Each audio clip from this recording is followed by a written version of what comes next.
Olá pessoal, tudo bem?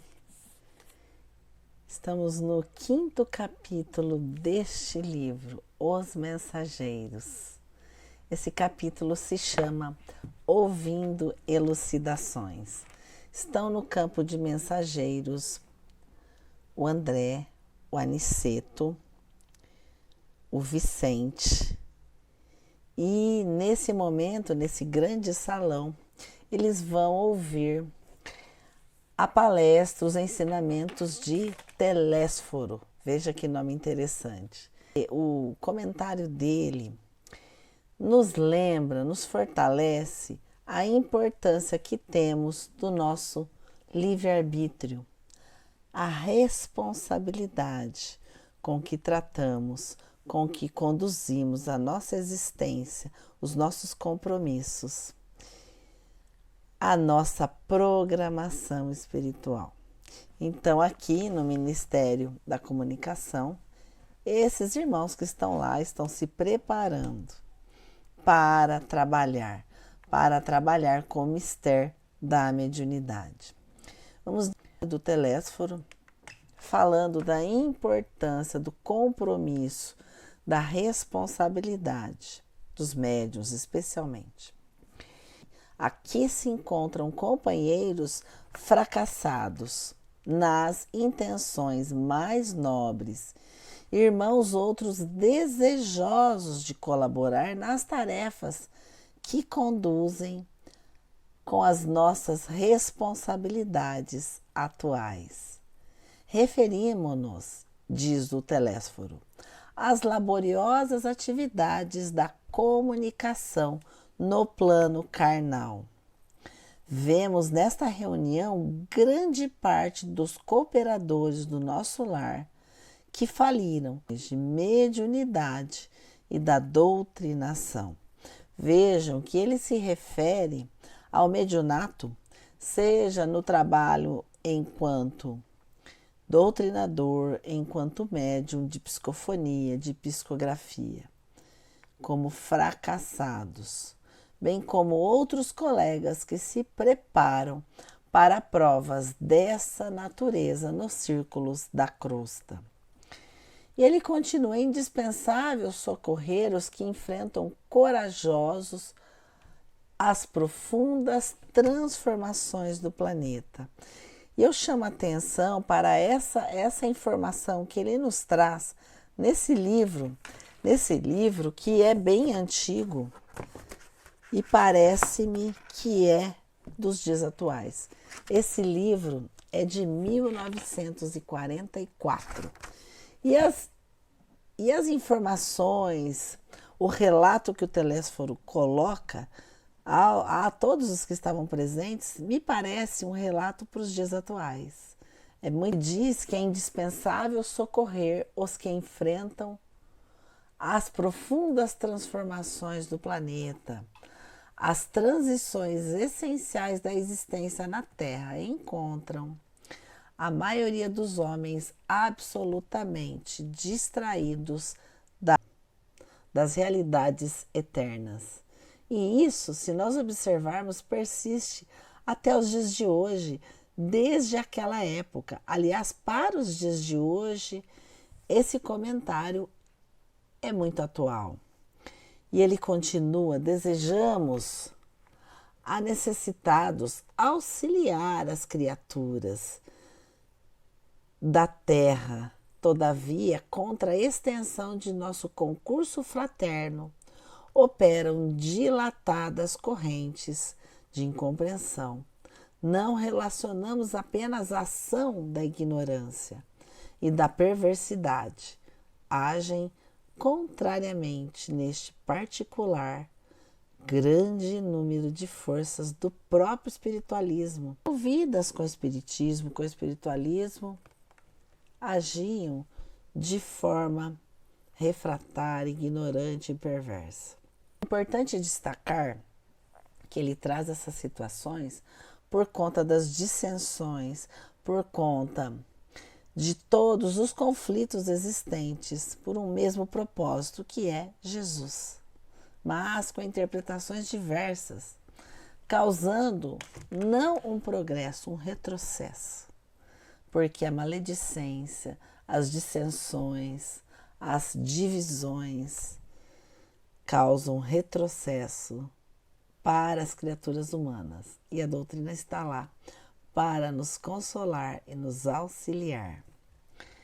Ele continua: temos então diante de nós a incompreensão dos bons, que constitui dolorosa prova para todos os trabalhadores sinceros, porque afinal não estamos fazendo obra individual, e sim promovendo o movimento libertador da consciência humana, a favor da própria ideia religiosa do mundo.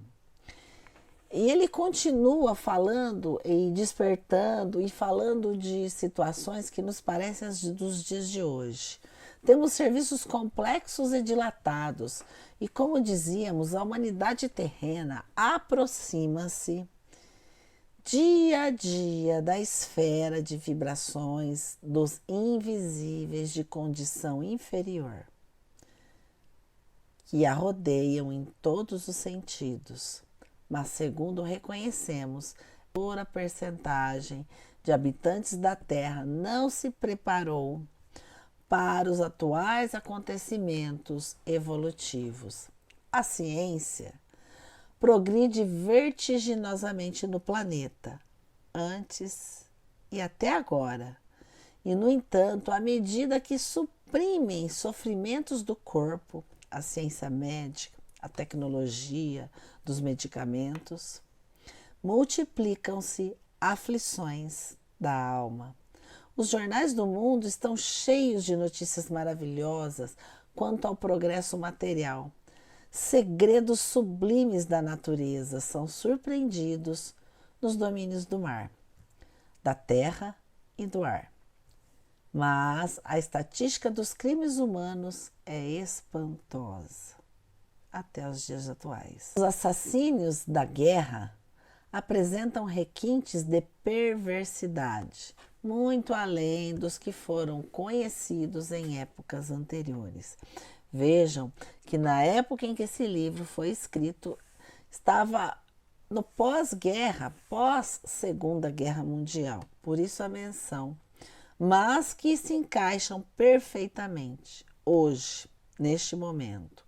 Os homicídios, os suicídios, as tragédias conjugais, os desastres do sentimento, as greves, os impulsos revolucionários da indisciplina, a sede de experimentação inferior, a inquietação sexual, as moléstias desconhecidas, a loucura invadem os lares humanos. Existe em país algum preparo espiritual bastante para o conforto físico.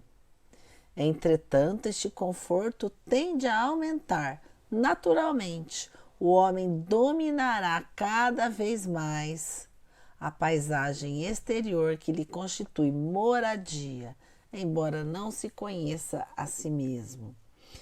Vejam que interessante o que ele destaca, que a tecnologia e o progresso vão nos oferecer maior conforto, e nós estamos vendo nos dias atuais, mas que o homem não está preparado para este conforto, ele não sabe conviver com o conforto, e ele se deixa levar por esse conforto e está totalmente desequilibrado. E é o que nós podemos ver nos dias atuais. Explica que os serviços de comunicação no mundo deveriam realizar-se apenas no plano da inspiração divina para os círculos terrenos, do superior ou inferior.